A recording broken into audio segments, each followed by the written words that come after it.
Ball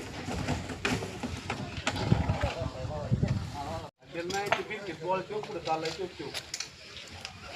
हे शिफ्टी मारायला लागणार तर मी बाहेर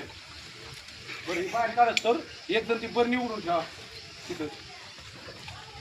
हा काय नाही तरी तुला फुसफुस करतोय हा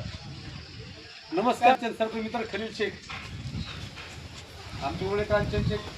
माझे मित्र गणेश कांचन यांच्या फर्निचरच्या गोडाऊनमध्ये नाग निघाला म्हणून फोन आला होता.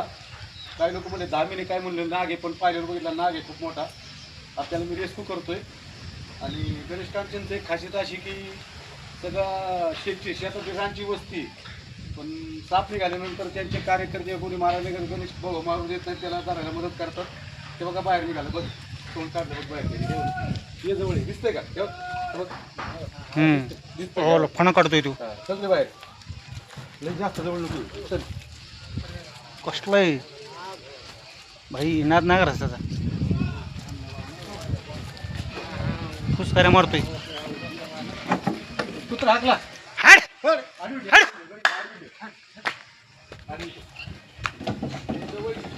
सगळ्यात मोठे 100 वर्षाचा असेल का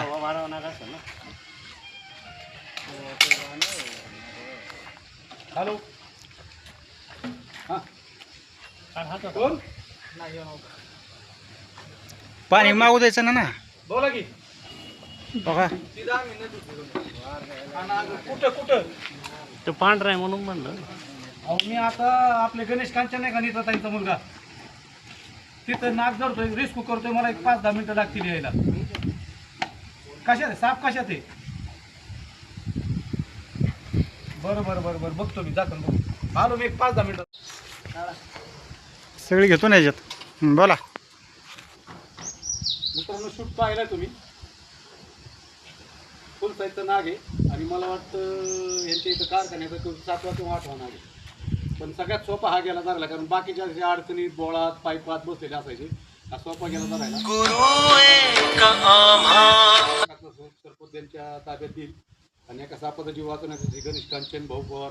आणि त्यांच्या कार्यकर्त्यांनी सहकार्य केलं म्हणून त्यांच्या सर्वांचे मी आभार व्यक्त करतो. धन्यवाद.